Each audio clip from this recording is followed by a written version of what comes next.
Hey everybody, it's EJ from eyedesyn.com, and in today's tutorial I'm going to be showing you how to create some really cool disco type and how you can use it and build it in a procedural way to make some disco-y goodness in your MoGraph. Let's check it out.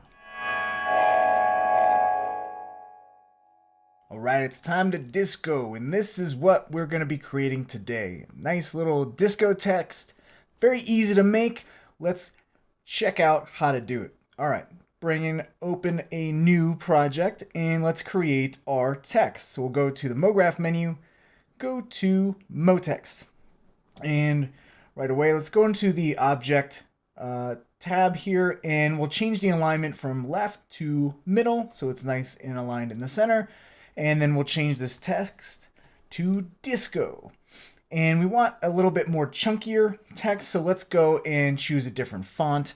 I found the font that looks pretty dang good is this Future T Dem Oval or Oblique, and just rotate around here, and that's looking pretty good.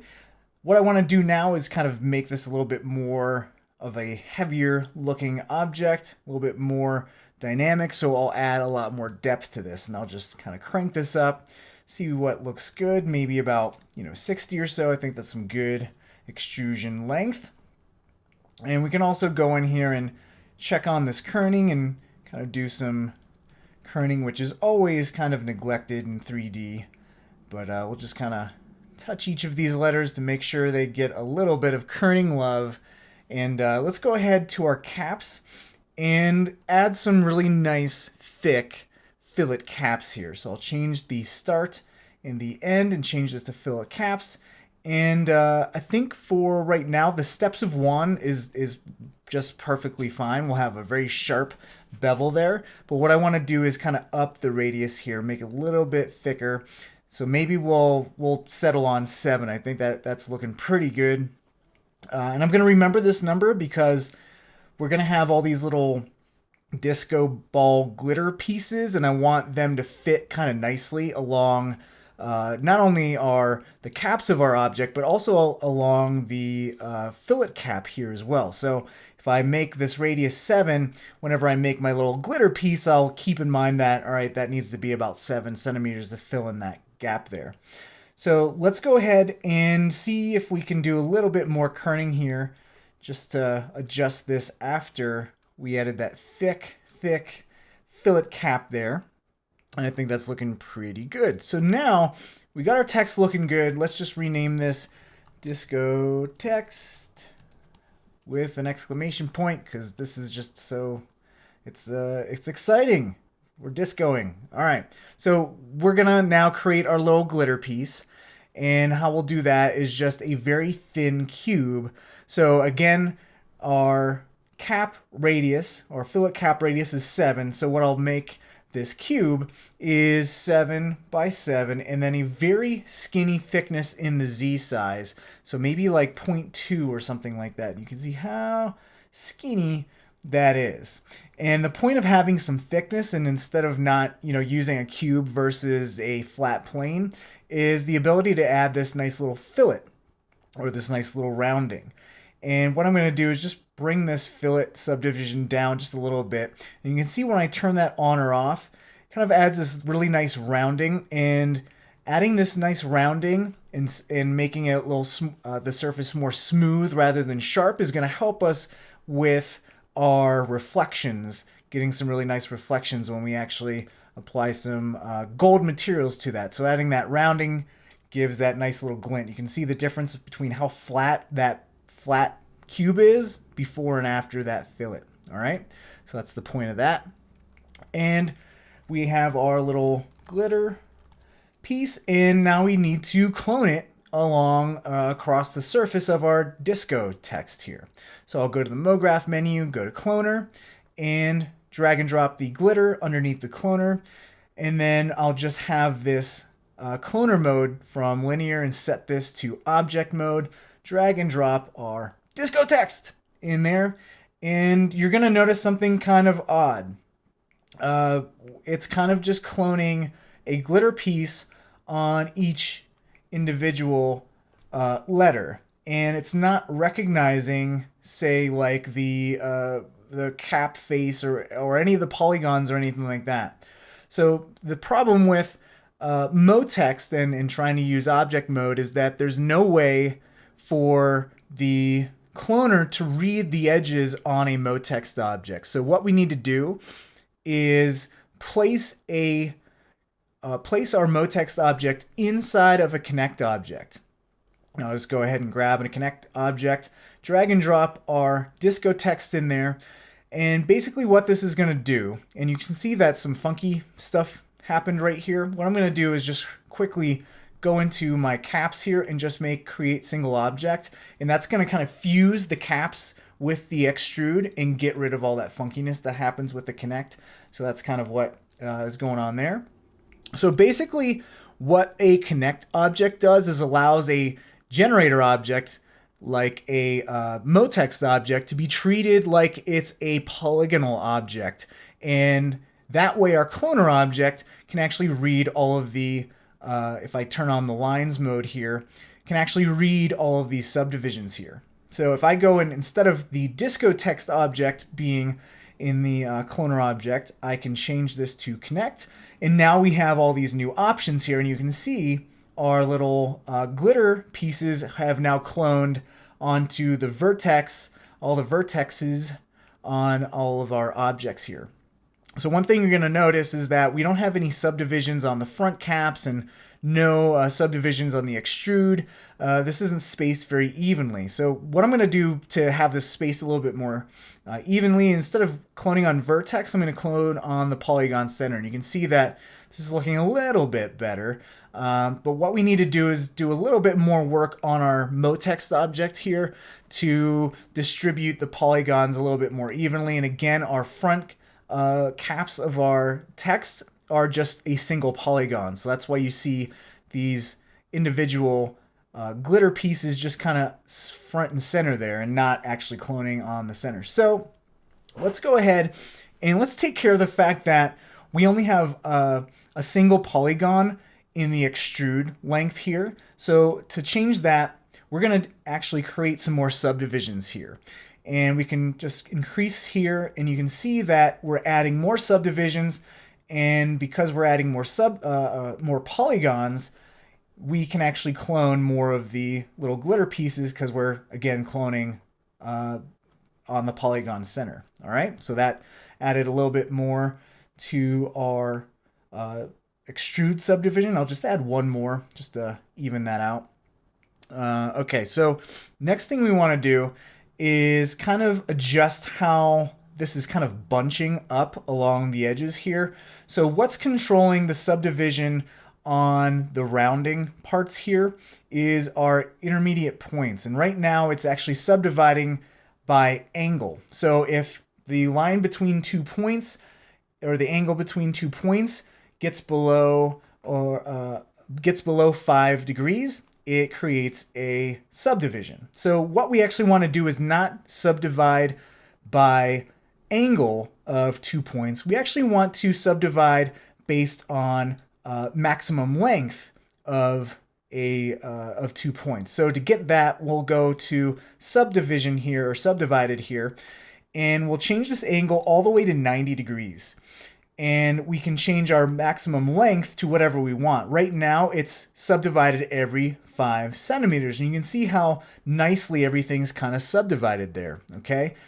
So what I'm going to do is, just to stay consistent, is use that 7 centimeter value there. So it kind of subdivides nice and evenly. We have these really nice gaps here looking really good. You can also tell that, we're not getting really nice subdivisions on the front caps there. So we need to go to the caps and change the subdivision cap type from n-gon to something like quadrangle. And with that allows us to kind of slice up the caps of our object. And what we can do with that is check on this regular grid, and this will then space and slice everything up evenly along the front caps and create a really nice grid. So I'll change this width again to about 7, and that's looking pretty good so far. So what I'm going to do to kind of clean this up is go back to our garage shading mode there. And let's actually see how this is looking when we place like a texture on there. So we'll add a nice gold texture. So I'll double click in the material manager here. Just name this gold. And then what I'm going to do is just worry about the reflectance channel. So I'll uncheck the color and remove this default specular. And I'll go ahead and add a Beckman, which is just your plain run-of-the-mill reflection layer. And I'll go into the Fresnel here. And luckily they have some really nice like metal presets, and you can unlock those by going to the layer Fresnel, going to conductor, and then we actually have all these different metal types of reflection. I'll just choose gold there, and let's go and just apply this to our little glitter pieces there. And now you can see that we have all these really nice gold reflections here, and you can definitely tell, and I just rendered that, and that doesn't look very good because we have nothing in our scene to reflect, because reflection is all about the surrounding or the environment that an object's in. So everything's dark, there's no HDR image or any kind of environment at all, so everything's kind of dark. But you can see with even the little preview reflection in our viewport that we have these nice little rounded edges, and you can see that that is all due to the nice little fillet. You can see how flat that reflection is, and you know, just turning on the fillet adds all that really nice detail there. All right, so I'll just zoom out. So let's go ahead and add an environment for our gold material to reflect. All right, so let's go ahead and let's first create a sky object. And you can see that everything kind of went dark in our little reflection preview, and that's because the sky is completely flat. It's just a flat default gray color. So I'll double click in the material manager again, and we'll just create a simple gradient, okay? And we're gonna place that in our luminance channel, so it's just a bright flat color. And I'll go and navigate to a gradient, and let's just go ahead and just apply this to our sky and see what's happening so far. So right now it's just a black and white gradient, and it's going horizontally. So I actually want this to be vertically spaced. And what I can do now is start playing around. And what I'll do is go up to my 4-up view. You can see how my viewport's kind of slow. To speed everything up when you're using a lot of clones, and one thing I should have done from the get-go is turn on this render instances, and that's going to handle clones much faster than not having that on. So that was kind of bogging down my system there. But let's go ahead and let's turn on interactive render region so we can see exactly what our reflection is looking like. So I'll just drag this bounding box area. I'll bring up this little triangle here, and this is the quality slider, and we can see how that reflection or the gradients acting on that reflection. So what I can do now is just start messing around with the gradient bands here, maybe add in a few other knots by double clicking and just kind of choosing random colors, maybe like dark browns, maybe some darker browns here, adjusting the spacing between each of these little knots and all that good stuff. You can see what that looks like. So it's looking a little bit nicer. We got a nice highlight because of how our gradient's kind of spaced. If I go and kind of rotate and look up, you can see there's the top of my gradient, and it's acting as a really nice bright reflection on the top. So looking good. And as it's getting darker on the bottom, you can see our sky kind of doing its thing there.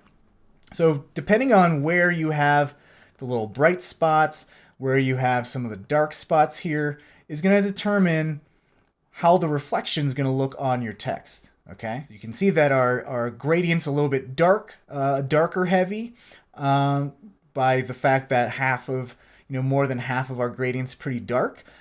So again, just kind of tweak this to your liking. Maybe see what having a lighter color at the very bottom is going to do. So you have from light to dark to a little bit lighter again. And again, we're dealing with a linear gradient. So what I like to do to kind of spice up the gradient a little bit, add less uniform kind of shading gradient, is to just introduce some turbulence. So if I bring this up to 100, you can see how nutty that looks and how that kind of broke up our gradient. So we're getting a lot more interesting reflections going on there. And we can also adjust the scale of that. The smaller the scale number percentage here, the smaller the movement or the strength of that turbulence. So I can change this to say 35 and get some change in the strength of the turbulence there. And I think that, that's looking pretty good, I would say. Maybe back off on the turbulence a little bit. But so far, so good. The one problem with our gradient here, though, I'll just get out of interactive render region here really quick, because actually our viewport in R19 can represent reflections pretty well just in the viewport with the OpenGL stuff. The one thing I'm seeing right away is there's some gaps here on our text, and what I'll do with that is because there's no texture on our actual text object, so I'll just click and drag, duplicate that gold. I'll make this maybe a darker gold, apply this to my connect object here, and you can see I'm filling in the gaps there. Maybe make this a little bit darker gold. So how I can do that is just bring down the brightness there, and you can see it's just kind of darkening it a little bit, add a little bit more contrast there. The one thing that is bugging me is everything's super uniform. All those little glitter pieces, super uniform. So what I'm going to do is add a random effector.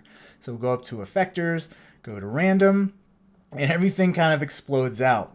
We need to go to our parameter tab here, and by default position's turned on. And actually I don't want to change position at all. The main things I am worried about in the random effector is maybe randomizing the scale a little bit, and I'll just check on uniform scale so it scales uniformly.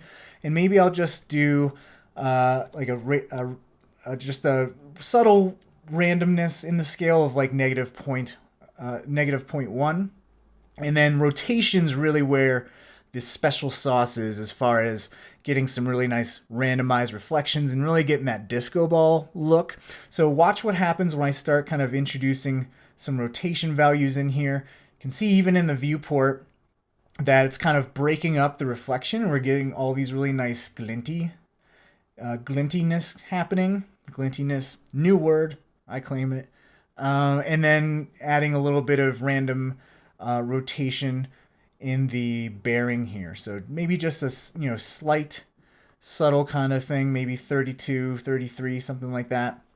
That's looking really good. The one thing you're going to notice though is we have some geometry intersecting here.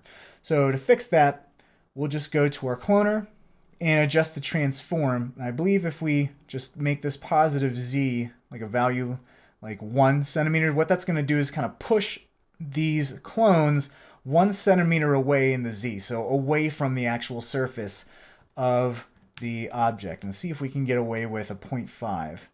And hopefully we don't have any intersections or anything going on there. I think that's looking good. We'll just zoom out. And let's actually see what this looks like if we render this. So you can see it's looking pretty rough still so far. And looking pretty flat just because we have that gradient kind of acting on everything. I think what I want to do is maybe adjust the fillet subdivision to like 1 and get a little less of that rounding happening. So that's looking a little bit nicer. It's not so soft there, okay? So what we can do now is add some lighting. We have no lighting happening in our scene. So our reflection's fairly flat. So let's go ahead and add a area light. And what I'll do is bring up the 4-up view, and let's go and activate the interactive render region here just so we can see what's going on.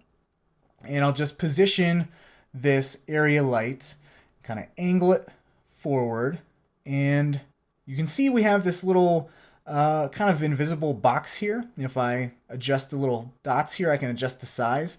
What I can do, and this is actually the area shape of the light, and by default, if I go into my light settings and go to the details tab, you can see that that box shape is only showing in the specular, and it's not showing up in the reflection, but our texture is all reflection, so we need to activate this before we can see that little box shape which is almost like a little softbox, show up on a reflection there. You can see that it's very subtle. It's not very bright. So we have what's called this visibility multiplier. And if we just, maybe crank this up to 800, you're going to see that that's a nice, hot, bright, softbox kind of brightness coming just from our area light there, which is looking really good. So now we have these really nice glinty spots there as I adjust, the positioning and the rotation of how this area light is affecting and reflecting off the text here.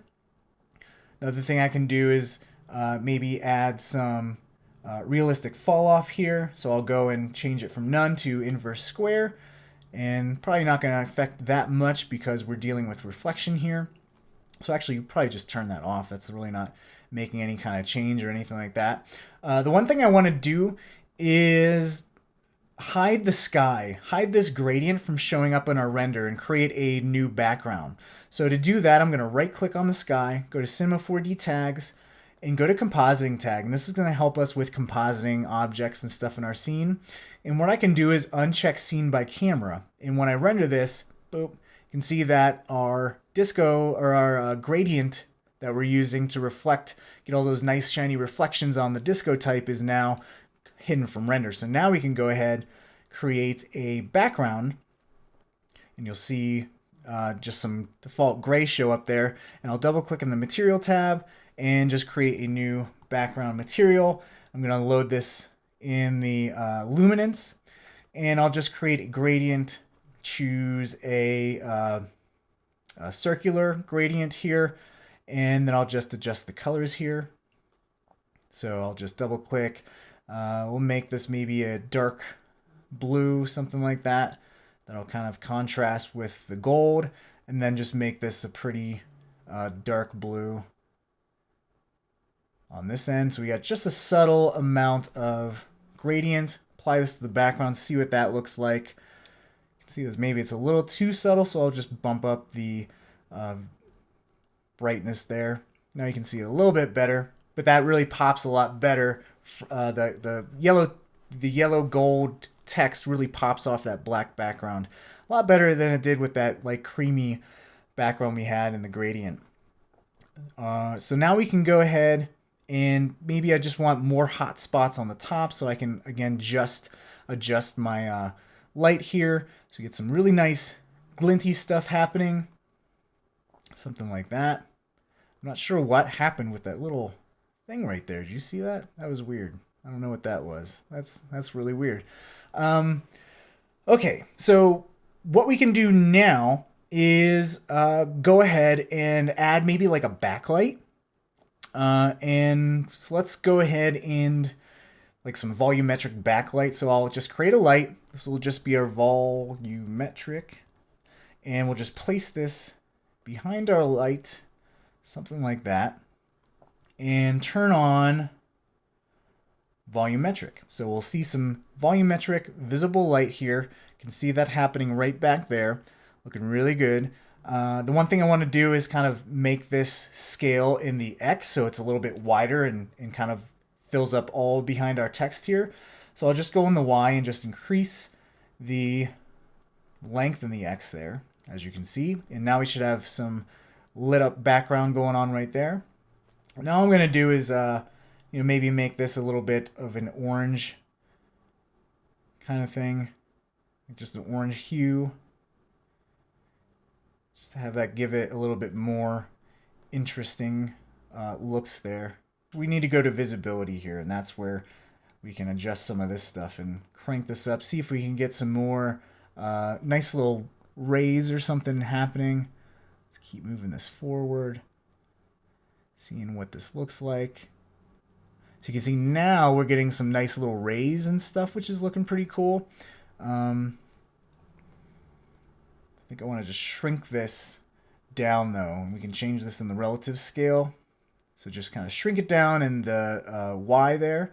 And now we have a thinner bit of glow happening from our volumetric light, but we still get these really nice light beams occurring. Let's just go to full up view. See if we crank up the strength if we can see the little glints a little bit better. So that's looking pretty good. And you can see how we have these really nice glints on the little glitter pieces from our fillet. Let's turn it off. And you can see how boring and flat that looks. So fillet looking really good.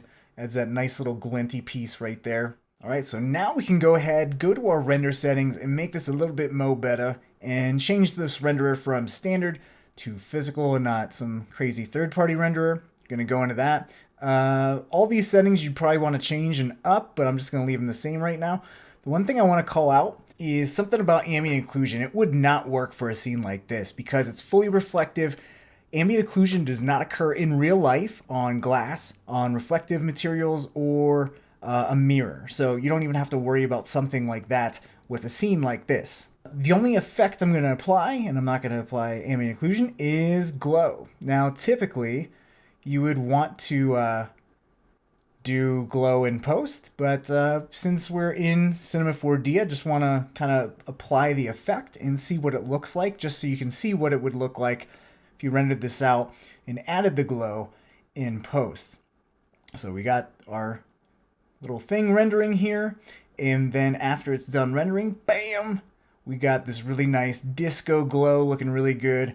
I would say if I'm going to change anything, I would tone down how hot this light is, because it's being reflected pretty hot right there, and then probably bring down the intensity. So I can do that really quick, bring down the intensity to 7, maybe bring down this light intensity as well to maybe 87, and maybe even bring down that visibility multiplier that is that brightness of that hotbox texture, or the hotbox reflection that's kind of happening on our reflection there. I think that's looking pretty good. I could tweak this to I can tweak this forever, but I'm not gonna bore you guys with that. The one thing I do want to point out is a couple things. Number one being, again, everything relies on the gradient. So if I change this gradient turbulence to 0 and it's just flat again, it's going to totally change the look of our text. Sometimes that's good, sometimes that's bad. So I recommend you experimenting here. The one last thing I want to cover is this is all built procedurally, meaning we can go back and change the text to gold. And that will update and apply the clones and all that good stuff. And you'll see as this renders, since everything is set to polygon in our cloner, it's just going to automatically update. So you can change your text, and this one is rendering pretty slow, but let's just, show this gold. We can change it to, I don't know. It'll just change it to I don't know, and then just scale that down. And while the text scales down, everything else is intact. All the grid size, glitter size, all that stuff stays the same. So that can be a little chunky. So you just kind of update the size of the glitter, and then you probably have to update all the spacing stuff here. So maybe the maximum length you need to lower. And in the width of the regular grids, just so everything's not so chunky. But let's just go ahead and do one last render with I don't know. All right, so there's how you can create some cool disco type using some cloners, simple cube, and some super reflective materials and some fancy lighting. So if you have any questions on anything I covered in this tutorial, please leave them in the comments sections below. And if you make anything using this disco type effect, definitely show me. I'd love to see your disco type out there. Always really enjoy seeing what you guys are making out there. And if you like this tutorial, please hit that like button. If you like what I'm doing in my YouTube channel, please subscribe. Really appreciate all your views and all of your support. So that's it for me for this time. I'll see you all in another tutorial. Bye, everybody.